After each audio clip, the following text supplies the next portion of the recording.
السلام عليكم اخواتي، مرحبا بكم. اليوم اخواتي غادي نقدم لكم طاجين حلو. كل واحد وطريقته في الطاجين الحلو. كما نقولوا ناس الشرق ماشي كما ناس الغرب، وناس الغرب ماشي كما ناس الوسط، ولكن انا غادي نقدم لكم طريقتي وان شاء الله غادي يعجبكم. هنا عندي اخواتي لحم صدر تاع داند او دجاج كما تعودتوا كما تحبي. انا مقطعتها هنا هكا على شكل مربعات. انا مستعمله فيه وريقات رند، نجمه الارض. اني غسلتهم كامل مع العود تاع القرفه، غسليهم وديريهم. نستعملوا كذلك الكركم،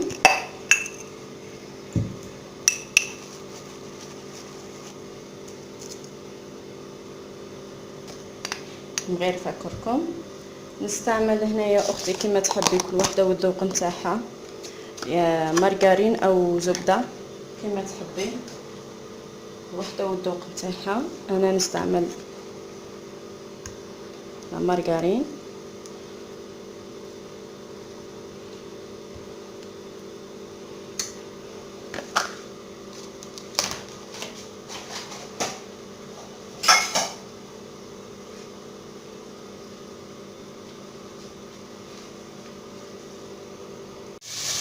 هكا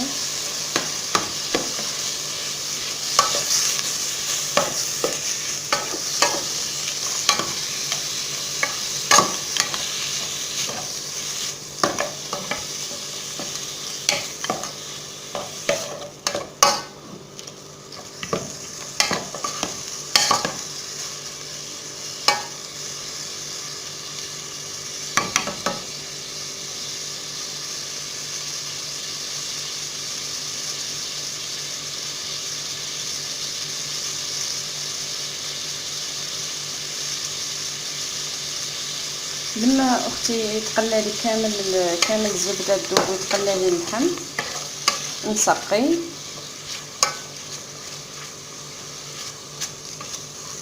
هنا راه عاد تقلالي مازال ما نسقي.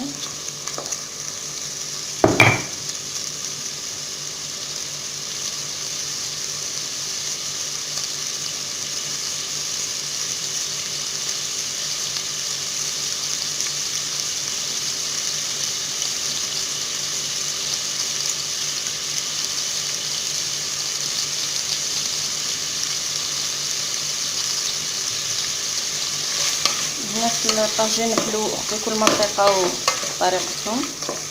انا بالنسبه لي هذه هي طريقتي. كاين اللي يستعملوا السكر من الاول، انا ما نستعملش السكر في الاول، نستعمله حتى النهايه في الوسط الطهي، ولكن نستعمل كميه قليله ماشي كميه كبيره. ما غاديش ما يجيك حلو بزاف، ما يجيكش ثاني صامت بزاف.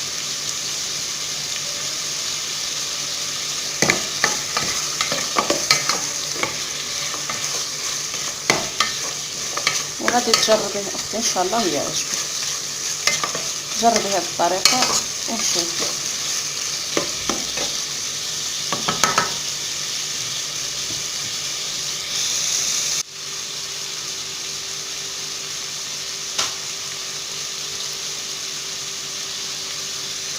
هنا نمرق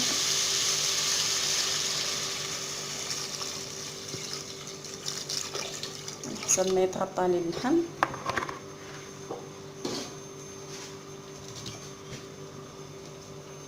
ماشي حاجه بزاف، حاجه قليله.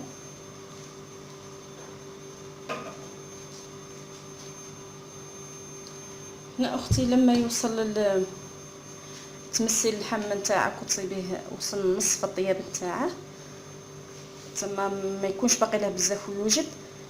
تحكمي هنا يا اختي تحكمي البرقوق والزبيب، تغسليهم تنشفيهم تخليهم يقطروا. وكي تشوفي اللحم تاعك وصل نصف طياب، ارميه مع اللحم يطيب. لما يوصل لوحده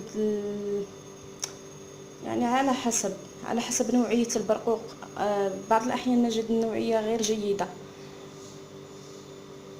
ترميه يطيب. كي تشوفي اصلا البرقوق تاعك صاي بدا يطرى، ضيفي له السكر حوالي 4 ملاعق او 5 ملاعق وخليه يطيب. كي تشوفي المرقه نتاعك بدات تحلى وتعقد، غادي نضيف كيس فانيليا خاصه بالحلويات والقليل من المزهر فقط. غادي نوريكم اخواتي لما يوجد، نوريكم طريقه التقديم ان شاء الله ونرجع فيما بعد. السلام عليكم اخواتي، هاني رجعت لكم من بعد ما طاب لي الحلو نتاعي. انا غادي قدمت لكم هنا في صحن التقديم. هذا هو اللحم اللي كنا قطعناه مربعات وقليناه. هذا هو الشكل تاعه النهائي الطاجين الحلو تاعنا. هنا طريقه التقديم وطريقه التزيين كما تحبي اختي، كل واحد والذوق تاعه، وما كما نقولوا ما تكلفيش على روحك، اللي عندك في البيت ديري. هذا هو الشكل تاعه النهائي. ان شاء الله يعجبك، ان شاء الله اختي تذوقيه ويعجبكم. اذا عجبكم شاركوني اخواتي في القناه تاعي ليصلكم كل جديد. ورمضان كريم وكل عام وانتم بخير. السلام عليكم ورحمه الله تعالى وبركاته.